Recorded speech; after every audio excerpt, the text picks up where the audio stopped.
நாளைக்கான வீடியோ தாங்க வந்திருக்கு. வீடியோ வந்து சூப்பரா இருந்துச்சு அப்படி தாங்க சொல்லணும். இந்து பத்தின உண்மை வந்து எல்லாத்துக்குமே தெரிஞ்சு போச்சு. முக்கியமா வந்து நம்ம இவங்க இருக்காங்கல்ல, சுடருக்கும், சுப்பிரமணிக்கும் வந்து தெரிஞ்சு போச்சு அப்படி தாங்க சொல்லணும். சுப்பிரமணி வந்து ஒரு அதிரடியான முடிவு ஒண்ணு எடுத்திருக்காரு. அது என்ன ஏதுன்னு பார்க்குறக்கும் சேனலை மட்டும் மறக்காம லைக் அண்ட் சப்ஸ்கிரைப் மட்டும் பண்ணிருங்க. ஃபர்ஸ்ட்டு எடுத்தோனேமே வந்து நம்ம சுடர் வந்து பேசிக்கிட்டு இருக்காங்க. "சார் எனக்கு என்னமோ வந்து உங்க ஒய்ஃப் தான் என்னோட அக்கா அப்படிங்கிற மாரி வந்து தோணுது சார்" அப்படிங்கிற மாரி சொல்றாங்க. "சொல்லுங்க சார், உண்மைய சொல்லுங்க சார்" அப்படிங்கிற மாரி கேட்காங்க. கொஞ்ச நேரம் அமைதியாவே இருக்காரு எழிலு. அடுத்து வந்து சொல்லிடுறாரு, "ஆமாம் சுடர், நீ நினச்சது சரிதான். உன்னோட அக்கா தான் என்னோட ஒய்ஃப்" அப்படிங்கிற மாதிரி சொல்கிறாங்க. "என்ன சார் சொல்கிறீங்க? பிறகு எதுக்கு என்கிட்ட வந்து இந்த உண்மையெல்லாம் மறைச்சிங்க?" அப்படிங்கிற மாதிரி சொல்கிறாங்க. அதுக்கு ஒன்றுமே பதில் பேசாமே இருக்கார். இங்கிட்டு பார்த்தா சுப்பிரமணி வந்து, "அம்மா என்னம்மா தம்பி சொல்கிறாரு, மாப்பிள்ளை என்ன சொல்கிறாரு?" அப்படிங்கிற மாதிரி சொல்கிறாங்க. "அப்பா உங்களோட மூத்த பொண்ணு தான்ப்பா சாரோட ஃபஸ்ட்டு ஒய்ஃபு" அப்படிங்கிற மாதிரி சொல்கிறாங்க. "என்ன சொல்கிறீங்க மாப்பிள்ளை, இதெல்லாம் உண்மையாவா?" அப்படிங்கிற மாதிரி கேட்டோன்னே, "ஆமாம்மாம்மா, நான் வந்து உங்ககிட்ட உண்மையை பலமுறை சொல்லலாம்னு நினச்சி முயற்சி பண்ணேன். ஆனால் ஒவ்வொரு டைம் நான் அவங்கள பார்க்கும்போது உங்களுக்கு உடம்பு சரியில்லாமல் போயிடுது. அதை நினச்சி தான் நான் வந்து உண்மையை சொல்லாமல் இருந்தேன்" அப்படிங்கிற மாதிரி சொல்கிறாங்க. உடனே பார்த்துக்கிட்டோம்னா நம்ம சுப்பிரமணி இருக்கார்ல, அவர் வந்து தலையில் அடிச்சுக்கிட்டு அழுக ஆரம்பிச்சிடுறாரு. "நான் இதுக்காக தான் வந்து உயிரையே கையில் பிடிச்சிக்கிட்டு இருந்தேன். கடைசி வரைக்கும் என்னோட பொண்ணை பார்க்க முடியாமே போயிடுச்சே, நான் என்ன பண்ணுவேன்?" அப்படின்னு சொல்லிட்டு அவர் தலையில் அடிச்சுக்கிட்டு அழுதுகிட்டே இருக்காங்க. "இனிமே வந்து நான் உயிரோட இருக்கிறதுல அர்த்தம் கிடையாது. நான் உடனே செத்து போன பிறகாவது மேலேயாவது போய் நான் என்னோட பொண்ணை பார்க்க போகிறேன்" அப்படின்னு சொல்லிட்டு அழுதுகிட்டு இருக்காங்க. அந்த இடத்துக்கு வந்து கனகவள்ளி அம்மா வந்து வராங்க. வந்த உடனேயும், "ஏப்பா எழில், எதுக்குப்பா சம்மந்தி அழுதுகிட்டு இருக்காரு? என்னப்பா ஆச்சு?" அப்படிங்கிற மாதிரி கேட்காங்க. "இல்லைம்மா, அவங்க பொண்ணை பற்றி உண்மை தெரிஞ்சிருச்சு, அதான் அழுகுறாங்க" அப்படிங்கிற மாதிரி சொல்கிறாங்க. "என்னது, அவங்க பொண்ணை பற்றின உண்மை தெரிஞ்சிச்சா? அதுக்கு ஏன் அழுகுறாங்க? சந்தோஷம் தானே படணும்" அப்படிங்கிற மாதிரி சொல்லிக்கிட்டு இருக்காங்க. "இல்லைம்மா, நம்மளோட இந்து இருக்கால, அவள் தான் அவங்களோட பொண்ணு" அப்படிங்கிற மாதிரி சொல்கிறாங்க. அத கேட்டவுடனே ஷாக் ஆயிடுறாங்க. "என்னப்பா சொல்ற?" அப்படிங்கிற மாரி சொன்னவுடனே, "ஆமாம்மா, எனக்கும் இப்போ ரீசெண்டா தான் உண்மை தெரிஞ்சுச்சு. நானும் வந்து மாமா கிட்ட, சுடர்கிட்டலாம் உண்மைய சொல்லலாம்னு நெனச்சேன். கடைசி வரைக்கும் என்னால சொல்ல முடியாம போயிருச்சும்மா" அப்படிங்கிற மாரி சொல்லிக்கிட்டு இருக்காங்க. அதுக்கடுத்து பார்த்தா நம்ம அங்கிட்டு சுப்பிரமணி வந்து அழுதுகிட்டு இருக்கார்ல, அத பார்த்துட்டு, "சம்மந்தி அழுகாதீங்க. நடந்தது நடந்து போச்சு. நம்ம வாழ்க்கையில வந்து நெறைய கசப்பான சம்பவம் வரத்தான் செய்யும். அது ஒண்ணும் அது மாதிரி நெனச்சு மறந்துடுங்க. உங்களுக்காக இன்னொரு பொண்ணு இருக்கா. அவள நெனச்சுக்கோங்க" அப்படிங்கிற மாரி சொல்றாங்க. "இல்ல சம்மந்தி, நான் என்னோட பொண்ண வந்து பார்த்துறணும். எப்படியாவது அவ கூட பேசிறணும்" அப்படின்னு சொல்லிட்டு பல ஆசைய மனசுக்குள்ள வச்சிருந்தேன். ஆனா கடைசி வரைக்கும் எதுவுமே நடக்காம போயிருச்சு அப்படிங்கிற மாரி சொல்றாங்க. "சரி விடுங்க சம்மந்தி, பார்த்துக்குருவோம்" அப்படிங்கிற மாரி வந்து அவங்க கொஞ்ச நேரம் சொல்லிக்கிட்டே இருக்காங்க. அதுக்கடுத்து அழுது அழுது பார்த்தா அவங்களுக்கு மயக்கம் வர ஆரம்பிச்சிருச்சு. அந்த இடத்துலயே மயக்கம் போட்டு விழுந்துட்டாங்க. உடனே நம்ம எழில் இருக்கார்ல, அவர் தூக்கி கொண்டு போய் பெட்ல படுக்க வச்சுர்றாரு. வீட்லயே பெட்ல படுக்க வச்சு, அவருக்கு அந்த இடத்துல ஊசி, குளுக்கோஸு எல்லாமே போட்டு விட்டுக்கிட்டு இருக்கிற மாரி தான் காட்டுறாங்க.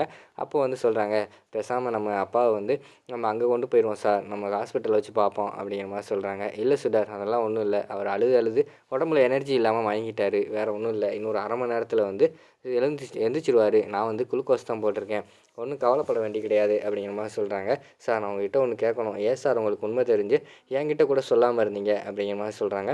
"இல்லை சுடர், உங்ககிட்ட சொல்லலான்னு தான் நினச்சேன். ஆனால் உங்கள் அப்பாவை நினச்சி தான் யார்கிட்டையுமே இந்த உண்மையை வந்து இப்போதைக்கு சொல்ல வேண்டாம். நமக்கு நேரம் கிடைக்கிறப்ப சொல்லிக்கிறோம் அப்படின்னு சொல்லிட்டு நான் ஒரு முடிவு எடுத்துட்டேன். அதனால தான் தப்பாயிருச்சு. இருந்தாலும் வந்து இப்போயாவது உண்மை உங்களுக்காக தெரிஞ்சது எனக்கு சந்தோஷம் தான். நான் இப்போ கூட சொல்லியிருப்பேனா என்னன்னு தெரியாது.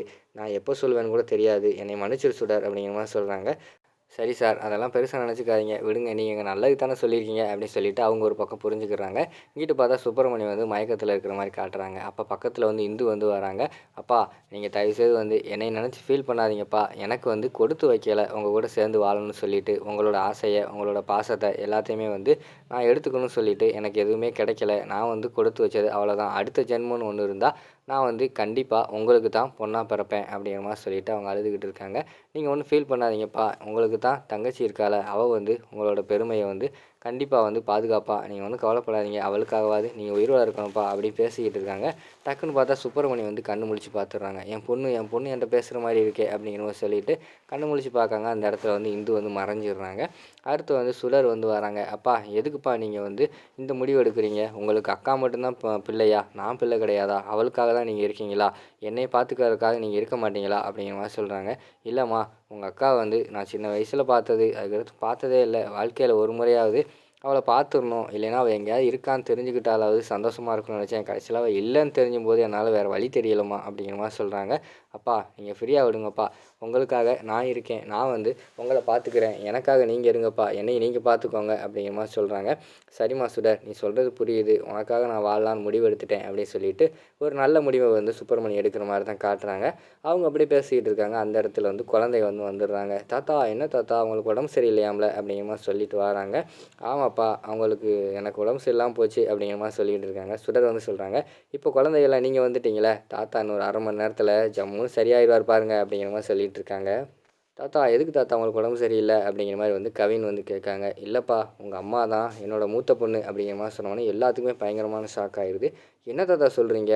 அப்புறம் நீங்கள் எனக்கு உண்மையான தாத்தாவா?" அப்படின்னு சொல்லிட்டு நம்ம அபி வந்து கேட்காங்க. "ஆமா, நான் தான் உங்களோட உண்மையான தாத்தா." அப்படின்னு சொன்னோனே எல்லா குழந்தைகளும் வந்து கட்டி பிடிச்சிக்கிறாங்க.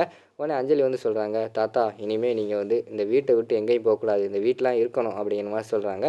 "சரிம்மா, இந்த வீட்டிலே இருக்கிறேன்." அப்படிங்கிற மாரி சொன்னோனே அந்த இடத்துக்கு வந்து நம்ம கவின், காவியா இருக்காங்கல்ல, அவங்கலாம் சொல்கிறாங்க, தாத்தா, இனிமே வந்து எனக்கு வந்து அப்பா வேண்டாம், அம்மா வேண்டாம். நீங்க இருந்தா போதும். அவங்க வெரி போர் தாத்தா. நீங்க தான் எங்க நல்ல நல்ல கதையெல்லாம் சொல்லுவீங்க." அப்படிங்கிற மாரி சொல்றாங்க. "அப்படியா?" அப்படின்னு சொல்லி சிரிச்சுக்கிட்டே இருக்காங்க. "சரி தாத்தா, ஒரு கதை சொல்லுங்க." அப்படின்னு சொன்னோனே தாத்தா வந்து சுப்பிரமணி இருக்கார்ல, அவர் வந்து ஒரு சூப்பரான கதை ஒண்ணு சொல்லிக்கிட்டு இருக்கிற மாரி காட்டுறாங்க. அத பார்த்து நம்ம சுடர் இருக்காங்கல்ல, அவங்க பார்த்து சிரிச்சுக்கிட்டு இருக்காங்க. அதோட பார்த்துக்கிட்டிங்கன்னா அந்த எபிசோட் வந்து முடிச்சிடுறாங்க.